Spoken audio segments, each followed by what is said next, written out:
अस्सलामुअलैकुम दोस्तों, आज की इस वीडियो में हम बात करने वाले हैं हज़रत अली ने फरमाया रोज़ सुबह दो फरिश्ते घर पर क्यों आते हैं और वो आकर क्या करते हैं। साथ ही साथ दोस्तों हम आपको बताने वाले हैं एक ऐसा वाक़या जिस वाक़ये में दुल्हन का इंतकाल हो गया, यानी अपनी शादी वाले दिन ही दुल्हन जो ससुराल में जानी थी वो कब्र में पहुंच गई। इसके साथ साथ दोस्तों हम आपको बताएंगे उन 15 घरों के बारे में जिन घरों में गरीबी ही गरीबी आती है, तंगदस्ती ही तंगदस्ती आती है।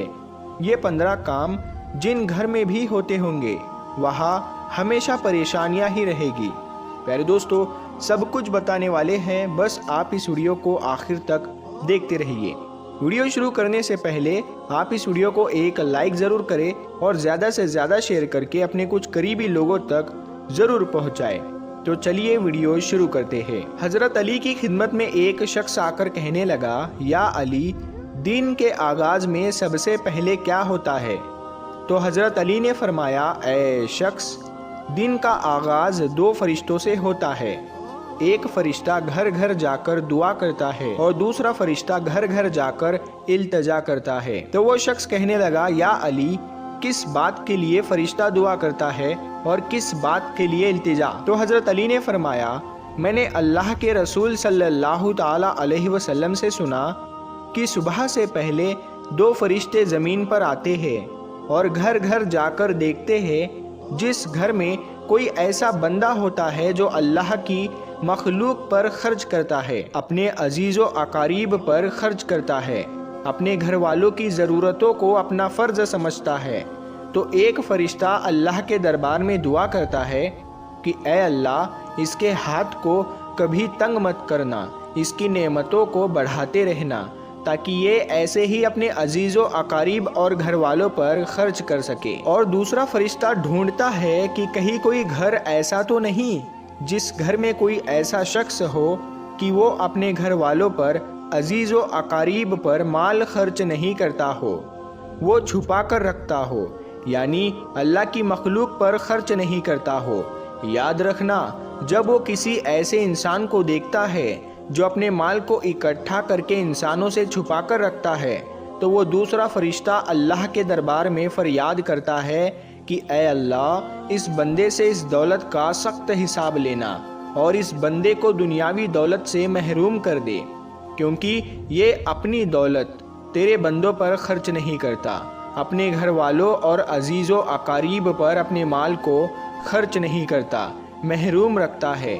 और यूँ अजीज़ो अकारीब पर खर्च करने वाला दुनिया में फराबानी और आखिरत में अजीम अजर पाता है, और जो दुनिया में अपना माल अपने अजीज़ो अकारीब पर खर्च नहीं करता तो वो दुनिया में रुसवाई और आखिरत में सख्त अजाब देखता है। प्यारे दोस्तों, अब हम आपको वो वाक़या सुनाते हैं जिस वाक़ये में दुल्हन का इंतकाल हो गया, यानी अपनी शादी वाले दिन ही दुल्हन कब्र में पहुंच गई। दोस्तों, ये वाक़या सऊदी अरब का है। एक लड़की की शादी थी, उसकी तैयारियां चल रही थी, दुल्हन को सजाया जा रहा था। इतनी देर में मस्जिद में अजान हुई और उसके बाद नमाज के बाद से ही लड़की के मेकअप की तैयारियां चलने लगी। उसको एक अच्छा सा लिबास पहनाया गया और दुल्हन का सारा मेकअप किया गया। इतनी देर में इशा की अजान हो गई। जैसे ही उस लड़की के कानों में अजान की आवाज़ आई तो उसने सोचा कि नमाज पढ़ लूँ और उठी, वज़ू करने के लिए जाने लगी। जैसे ही वो वज़ू करने के लिए चली तो उसकी माँ ने देखा और पूछा, बेटी कहाँ जा रही हो? तो दुल्हन ने जवाब दिया कि अम्मी, मैं वज़ू करने के लिए जा रही हूँ, अजान हो चुकी है, नमाज का वक्त हो रहा है। लड़की की माँ ने कहा कि कहीं तुम पागल तो नहीं हो गई हो? नीचे सारे मेहमान बैठे हैं, तुम्हारा इंतज़ार कर रहे हैं, तुम वज़ू करोगी, तुम्हारा मेकअप खराब हो जाएगा, तुम फिर अच्छी नहीं दिखोगी, सब लोग तुम्हारे बारे में क्या सोचेंगे? उस दुल्हन ने कहा कि अम्मी, लोग क्या कहेंगे मुझे नहीं पता, मुझे अपने रब को राज़ी करना है। इतना कहकर लड़की वज़ू के लिए चली गई। उसने वज़ू किया और नमाज के लिए जाने लगी। वज़ू करने से उसका सारा मेकअप उतर चुका था, लेकिन लड़की को इस बात की कोई भी फिक्र नहीं थी, उसे तो डर था अपने रब का। लड़की नमाज पढ़ने के लिए खड़ी हो गई और नमाज अदा करने लगी। जैसे ही उसने आखिरी सजदा किया तो वो उठ ना सकी और सजदे में ही उस लड़की का इंतकाल हो गया।